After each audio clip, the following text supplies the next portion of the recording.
دوستو یہ ہے فضلو۔ یہ ہوشیار پور گاؤں میں رہتا تھا۔ اس کا کپڑے کا کاروبار تھا۔ فضلو نہایت سلجھا ہوا، شریف اور دانا انسان تھا۔ اپنے کام سے کام رکھتا تھا۔ اس کا نام ہے دینو۔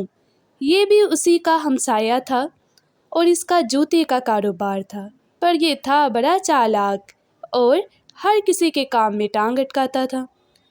فضلو اور دینو ایک دوسرے کے ہمسائے بھی تھے اور دوست بھی۔ فضلو دینو پر بڑا اعتماد اور بھروسہ رکھتا تھا۔ شام میں فضلو اپنے گھر آیا تو اس کی بیگم تھوڑی پریشان دکھائی دی۔ اس کے پوچھنے پر بولی، آپ تو جانتے ہیں کہ ہمیں کل صبح 10 دن کے لیے شہر جانا ہے اور آج کل چوری چکاری بھی عام ہے۔ نہ تو میں اپنا زیور ساتھ لے کر جا سکتی ہوں اور نہ ہی گھر پر چھوڑ سکتی ہوں۔ اب آپ ہی بتائیں میں کیا کروں؟ بیوی کی بات سن کر فضلو بھی تھوڑا پریشان ہوا اور سوچنے لگا کہ اب کیا کیا جائے، تو بولا، تمہیں پریشان ہونے کی ضرورت نہیں۔ میں یہ زیور اپنے دوست دینو کے پاس امانت کے طور پر رکھتا ہوں، واپس آ کر ہم اس سے لے لیں گے۔ فضلو تمام زیور دینو کے پاس لے کر گیا اور بولا، دوست، یہ سامان میں بطور امانت تمہارے پاس لایا ہوں، اس کی حفاظت کرنا۔ میں 10 دن کے لیے شہر جا رہا ہوں، واپس آ کے یہ تم سے لے لوں گا۔ دینو نے یہ قصہ سنا تو لپک کر سارا زیور پکڑ لیا۔ جی فضلو بھائی، میں اس کی بہت اچھے سے حفاظت کروں گا۔ یہ سننا تھا کہ فضلو اور اس کی بیوی بے فکر ہو کر اپنے سفر پر روانہ ہو گئے۔ دیکھیے جی، اتنا خوبصورت زیور، اور وہ بھی اتنا سارا۔ اتنا زیور ایک ساتھ دیکھ کر دونوں میاں بیوی کے دل میں لالچ آ گیا تھا اور اب وہ اس کو کھونا نہیں چاہتے تھے۔ وقت تو کبھی کسی کے لیے نہیں رکتا۔ دیکھتے ہی دیکھتے 10 دن بھی گزر گئے۔ فضلو اور اس کی بیوی اپنا کام مکمل کر کے گاؤں واپس آ گئے۔ گاؤں آنے کے بعد فضلو اپنے دوست دینو کے پاس گیا۔ فضلو نے دینو سے اپنے زیور کے بارے میں پوچھا تو دونوں میاں بیوی رونے لگے اور وہ بولا، ارے فضلو بھائی، ہم تو لٹ کے برباد ہو گئے۔ تمہارا سارے کا سارا زیور چوہے کھا گئے اور ہمیں تو علم بھی نہیں ہوا۔ فضلو دینو اور اس کی بیوی کی ساری کارستانی سمجھ چکا تھا، لیکن کسی قسم کا جھگڑا نہیں چاہتا تھا، اس لیے گھر واپس لوٹ گیا۔ کچھ دن بعد فضلو کے گھر پر ایک دعوت رکھی گئی جس میں دینو اور اس کے گھر والے بھی شامل ہوئے۔ فضلو کے بیٹے کی سالگرہ کی تقریب تھی۔ فضلو کے بیٹے نے کیک کاٹا، اس کے دوستوں نے اور سب مہمانوں نے کیک کھایا۔ سب کیک کھانے میں مصروف تھے کہ اچانک دینو ادھر ادھر اپنی بیٹی کو تلاش کرنے لگا۔ جب اسے کہیں اس کی بیٹی نظر نہیں آئی تو اس نے فضلو سے اپنی بیٹی کے متعلق پوچھا۔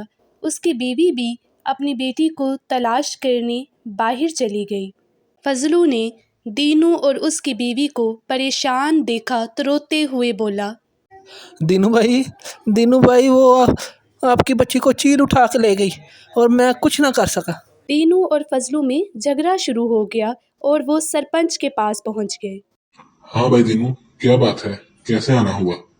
سرپنچ نے معاملہ دریافت کیا تو دینو بولا، میں اپنی بیوی اور بیٹی کے ساتھ فضلو کے گھر دعوت پر گیا تھا اور فضلو نے میری بیٹی کو کہیں غائب کر دیا اور کہتا ہے کہ اسے چیل اٹھا کر لے گئی۔